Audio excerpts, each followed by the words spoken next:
ஒரு படம் சூப்பராக இருந்துச்சு. அந்த சின்ன பையனோட கேரக்டர் வந்து ரொம்ப ஆங்கர் பாயிண்ட் மாதிரி இருந்துச்சு.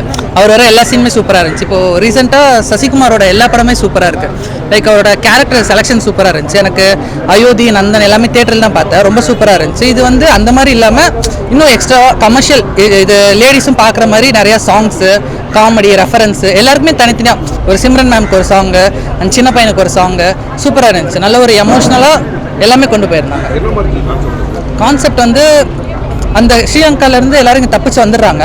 இங்கே இருக்கிறவங்க வந்து அவங்கள வந்து தீவிரவாதி மாதிரி பார்ப்பாங்களா இல்லை நண்பர்களாக பார்ப்பாங்க, இவங்க அன்பை வச்சு எப்படி மாற்றுறாங்க அப்படின்ற மாதிரி தான் கதை இருந்துச்சு. ஏன்னா சசிகுமார் சாரோட ஃபிலிம் எப்பவுமே வந்து ஒரு ஃப்ரெண்ட்ஷிப் பேஸ்டாகவே இருக்கும். இது எப்படி இருந்தது?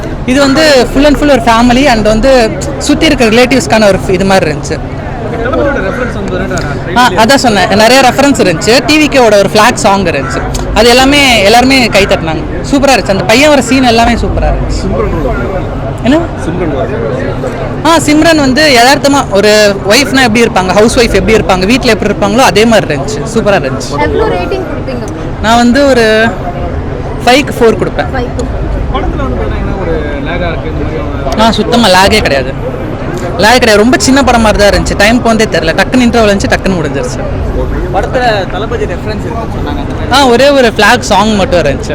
அந்த பையன் வர எல்லாமே வந்து ரொம்ப இது ஹாப்பியாக இருக்கணும்னு சொல்லிட்டு அந்த பையனுக்கு சுற்றி நிறைய காமெடியாக இருக்கட்டும், ஒரு தளபதி சாங்காக இருக்கட்டும், அந்த மாதிரி இருந்துச்சு. அந்த தெரி மூவி டயலாக்லாம் பேசுகிறப்போ எப்படி இருந்துச்சு? நல்லா இருந்துச்சு. சூப்பராக இருந்துச்சு.